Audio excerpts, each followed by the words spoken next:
Hello সবাইকে, আসসালামু আলাইকুম। আপনাদের সবাইকে স্বাগতম জানাচ্ছি আজকের ভিডিওতে। আজকের ভিডিওতে আমরা রোমানিয়া গভর্নমেন্ট স্কলারশিপ সম্পর্কে জানবো। তো রোমানিয়া হচ্ছে ইউরোপের একটা দেশ। যদিও এই দেশটা অতটা বেশি ফেমাস না ইউরোপের অন্যান্য সকল দেশের মধ্যে। তবে যে স্কলারশিপটা তারা দিচ্ছে এটা আসলে খুব ভালো একটা স্কলারশিপ, আমার খুবই পছন্দের একটা স্কলারশিপ।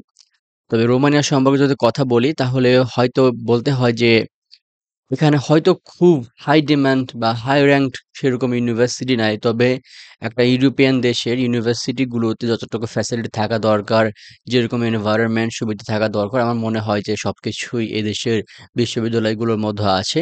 স্পেশালি দেশের টপ র‍্যাংকড বা ভালো বিশ্ববিদ্যালয়গুলো। ওকে, আর বেশি কথা বলবো না, চলে যাবো একদম মূল ভিডিওতে।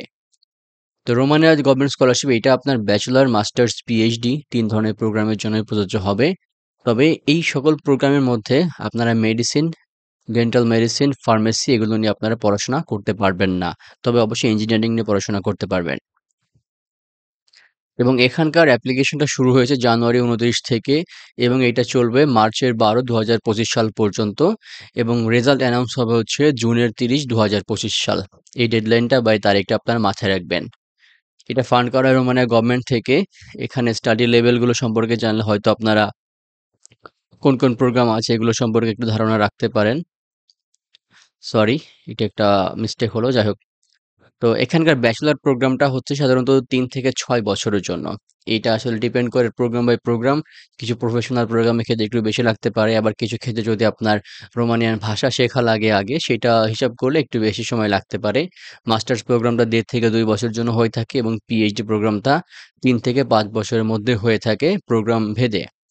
এখানে আপনারা অনেকগুলো প্রোগ্রাম নিয়ে পড়াশোনা করতে পারবেন যেকোনো ফিল্ডে। রয়েছে engineering, technology, social science, humanities, agriculture, natural science, architecture, অনেক প্রোগ্রাম রয়েছে এর মধ্যে। তো আপনারা যেই ইউনিভার্সিটি সিলেক্ট করবেন এই স্কলারশিপের মধ্যে, সেই ইউনিভার্সিটির মধ্যে আপনি কোন প্রোগ্রামে যাবেন সেটা যদি আপনারা খুঁজে পান তাহলে মনে করতে পারেন যে আপনি এটার জন্য ইজিলি এপ্লাই করতে পারবেন। যদি আপনারা সরাসরি আপনার পছন্দের প্রোগ্রাম নাও পান তাহলে সম্পূরক কোনো একটা প্রোগ্রাম বা যেটা রিলেভেন্ট হয় সেটার জন্যও আপনি এপ্লাই করতে পারবেন। ওকে। এবার আসলে কি সুযোগ সুবিধা দেবে স্কলারশিপটা, এটা একটা ভালো অ্যাট্রাকটিভ পয়েন্ট। এটা আপনার সম্পূর্ণ টিউশন ফি কভার করবে। টিউশন ফির মধ্যে আরো বিভিন্ন ধরনের ফি, রেজিস্ট্রেশন ফি, এক্সাম ফি এসব কিছু আছে এবং প্রতি মাসে তারা আপনাকে একটা স্টাইপেন্ড বা বৃত্তি দেবে এবং এইটা দেবে মেইনলি আপনার পার্সোনাল এক্সপেন্সের জন্য, আপনার খাবার-দাবার, যাতায়াত এই সকল ব্যাপার যে খরচগুলো আছে সেগুলোর জন্য। যদিও এখানে বলে দেওয়া হয় নাই যে আপনার স্টাইপেন্ডটা কত অ্যামাউন্টের হবে। এটা ডিপেন্ড করে যে আপনি রোমানিয়ার কোথায় থাকছেন, কোন ইউনিভার্সিটিতে যাচ্ছেন সে শহর অনুযায়ী। তবে এইটা আপনারা মাথায় রাখতে পারেন যে আপনাকে যে অ্যামাউন্টটা দেবে সেটা আপনার জন্য এনাফ হবে সে আপনি যে জায়গায় থাকেন না কেন। ওকে। আপনাদের অ্যাকোমোডেশন জন্য তারা হচ্ছে খরচ বহন করবে যদি ইউনিভার্সিটি হল বা ডরমিটরিতে আপনি থাকার সুযোগ পান বা হলে সিট ফাঁকা থাকে আরকি। ওকে। এবং ট্রান্সপোর্টেশন এর ক্ষেত্রে আপনাকে ডিসকাউন্ট বা কোনো কার্ড দিতে পারে যেটার মাধ্যমে আপনারা অন্যদের চেয়ে কম খরচে যাতায়াত করতে পারবেন। এবং আরেকটা জিনিস ভালো একটা বেনিফিট আছে সেটা হচ্ছে এক্সটেন্ডেড বেনিফিট। যদি আপনার ডিগ্রি কমপ্লিট হয় তারপরও আপনি ১ মাস পর্যন্ত ৩০ দিন পর্যন্ত আপনি এই বেনিফিট গুলো চালিয়ে নিতে পারবেন। স্পেশালি সম্ভবত এখানে যে মান্থলি স্টাইপেন্ড আপনি ১ মাস বেশি পাইতে পারেন অথবা অ্যাকোমোডেশন এর জন্য সাপোর্ট পাইতে পারেন। এবং এই এবং এখানে কোনো অ্যাপ্লিকেশন ফি নাই। এটা এখানে বলে দেওয়া হইছে। এবং আপনার এখানে ফ্রিতে রোমানিয়ান ল্যাঙ্গুয়েজ ট্রেনিং করতে পারবেন যদি আপনার ল্যাঙ্গুয়েজ অফ স্টাডি এখানে রোমানিয়ান হয় আরকি। বিশেষ করে যারা ব্যাচেলর এপ্লাই করবেন তাদের জন্য হয়তো মেক্সিমাম প্রোগ্রাম আপনার রোমানিয়ান ল্যাঙ্গুয়েজে থাকতে পারে। তবে এটা সিওর হওয়ার জন্য আপনি যে বিশ্ববিদ্যালয়ে ভর্তি হতে চাচ্ছেন সেই বিশ্ববিদ্যালয়ের প্রোগ্রামগুলোর ডিটেইলস জেনে নিবেন। ওকে। তো এবার আসি যে এখানে আবেদন করার যোগ্যতা কি? অবশ্যই ইন্টারন্যাশনাল স্টুডেন্ট হইতে হবে ইউ এর বাইরে। এবং কিছু বলা আছে যে কারা এপ্লাই করতে পারবেন এটা দেখে নেবেন একবার। বলতেছে আপনার মিনিমাম একাডেমিক পারফরম্যান্স হইতে হবে 70%। 70% মার্ক থাকলে আপনি এখানে এপ্লাই করতে পারেন। যেটা জিপিএ আছে এটা আপনারা একটু ক্যালকুলেট করে বুঝে যাবেন 70% জিপিএ কোথাটা বা কোনটা হয়ে থাকে। ডকুমেন্টস গুলো সব সাবমিট করতে হবে। ওকে। এনরোলমেন্ট ডেডলাইন মধ্যে এপ্লাই করতে হবে। কোনো এজ লিমিট নাই, এটা বলে দেওয়া আছে।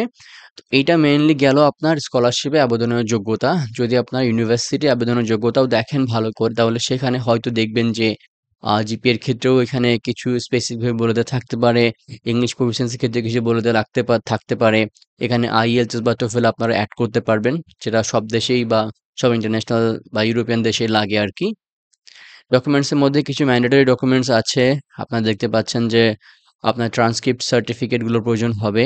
আপনার personal document, NID card, passport এগুলো প্রয়োজন হবে। একটা কমপ্লিট সিভি প্রয়োজন হবে। যারা পিএইচডি এপ্লাই করবেন তাদের জন্য হচ্ছে লেটার অফ ইনটেন্ট প্রয়োজন হবে। মানে রিসার্চ প্রপোজালের মতো একটা। তবে এখানে একটা নির্দিষ্ট ফরম্যাট তারা দিতে পারে। সেই ফরম্যাট অনুযায়ী আপনাকে লেখা লাগতে পারে। ওকে? তবে পিএইচডির জন্য অবশ্যই আপনার scientific work, publication, research project এগুলো থাকা লাগবে। এবং পিএইচডির জন্য অবশ্যই আপনাকে আগে আপনার ইউনিভার্সিটির একজন সুপারভাইজারের সাথে কথা বলে নিতে হবে এবং তিনি আপনাকে যদি এপ্লাই করতে বলেন বা আপনার সাথে তিনি যদি এগ্রি হন বা তিনি আপনাকে অ্যাপ্রুভ করেন তখন আপনি এপ্লাই করতে পারবেন। এছাড়াও কিছু ডকুমেন্টস আপনার প্রোগ্রাম ভেদে লাগতে পারে, স্পেসিফিক ভাবে ইউনিভার্সিটি চাইতে পারে। সেগুলো সম্পর্কে কিন্তু এখানে বলে দেওয়া আছে। ওকে? এবং যারা 18 বছরের নিচে তাদের জন্য বাবা-মায়ের এনআইডি কার্ড বা বাবা-মায়ের যে একটা কনসেন্ট পেপার এটা আপনার প্রয়োজন হবে। এবং এগুলো আপনারা পিডিএফ ফরম্যাটে এপ্লাই করবেন। ওকে, তো এইগুলো ছিল আপনার হচ্ছে মোটামুটি এই স্কলারশিপের A to Z ডিটেইলস। সম্ভবত আমাদের যে গভর্নমেন্ট, বাংলাদেশ গভর্নমেন্ট শিক্ষা বৃত্তি বিজ্ঞপ্তির মধ্যে এইটা এড করে নাই। আপনারা এভাবে এপ্লাই করতে পারবেন। অনলাইনের মাধ্যমে আমি যে অফিসিয়াল লিংক দেব, সেখানে গেলে আপনারা হচ্ছে আরো ডিটেইলস জানতে পারবেন। খুব ভালো একটা ওয়েবসাইট আছে তাদের। সেখানে আপনারা আ কোনো কোয়েশ্চেন থাকলে আপনারা সেখানে তাদের সাথে কনট্যাক্ট করতে পারেন। ফ্রিকোয়েন্টলি আস্কড কোয়েশ্চেন নামে একটা অপশন আছে। আপনারা কাইন্ডলি এই ওয়েবসাইটে বা ওই ওয়েব পেজটা আপনারা ভিজিট করবেন, তাহলে আপনারা আরো ডিটেইলস জানতে পারবেন। তো ভিউয়ার্স, এই ছিল আজকের ভিডিও। সম্পূর্ণ ভিডিও শেষ পর্যন্ত দেখার জন্য অসংখ্য ধন্যবাদ। সবাই ভালো থাকবেন, সুস্থ থাকবেন। সবার জন্য অনেক শুভকামনা। আসসালামু আলাইকুম।